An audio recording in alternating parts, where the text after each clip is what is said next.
André Citroën avait la passion de la nouveauté.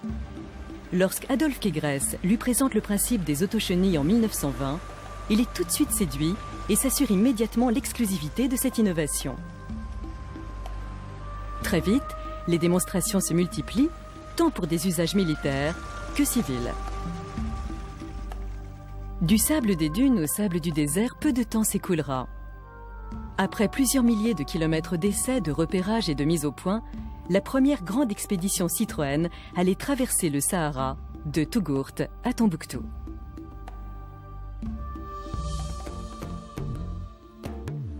Des modèles 10 HP de type B2 sont spécialement préparés pour accueillir les outillages, les pièces détachées, les armes, le matériel de bivouac et même le nécessaire de toilette. Georges-Marie Hart, le plus proche collaborateur de Citroën, dirige l'expédition, assisté de Louis Audouin-Dubreuil, spécialiste et passionné du Sahara. Ils sont entourés de 5 mécaniciens chevronnés, d'un géographe, Paul Castelnau, d'un lieutenant aviateur, Georges Étienne, et d'un adjudant guide-interprète, Chapuis, sans oublier Fleussy, la petite chienne de Hart, mascotte de l'expédition.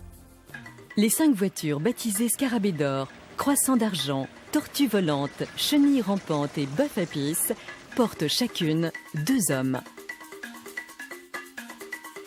Le 17 décembre 1922, le départ est un peu solennel et militaire, comme toujours à l'époque dans les grandes occasions, en présence du gouverneur général de l'Algérie. L'expédition n'est pas sans risque, car le désert, bien que territoire français, est encore largement inexploré et n'a jamais en tout cas été traversé par un petit groupe d'automobiles.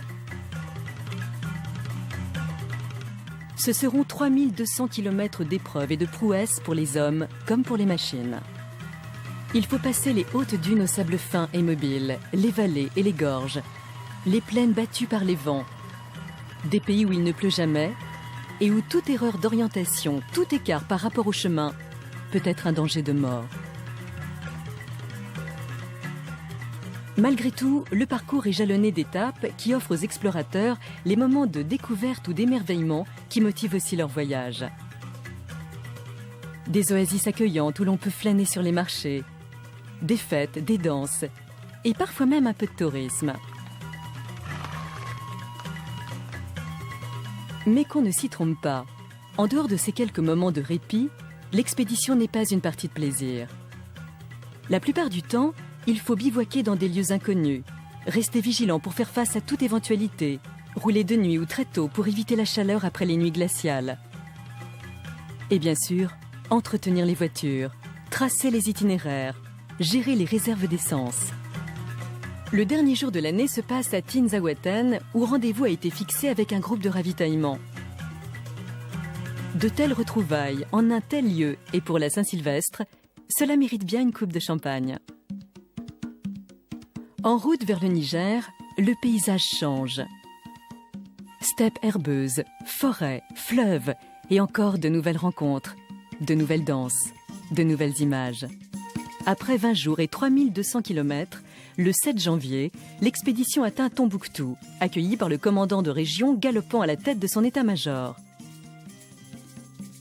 Mais aussi et surtout par une foule ravie et curieuse qui fait fête à ces aventuriers dans leur drôle de machine. Geste symbolique, Georges-Marie Hart, toujours élégant et de grande allure, remet aux autorités le premier courrier postal transsaharien automobile qui lui a été confié par le sous-secrétaire d'État aux Postes et Télégraphes. La mission accomplie, l'expédition, pour enfoncer le clou, refera le parcours en sens inverse. André Citroën lui-même, accompagné de Madame et de l'ingénieur Quégresse, tiendra à se rendre en personne à la rencontre de ceux qui avaient si bien défendu ses couleurs.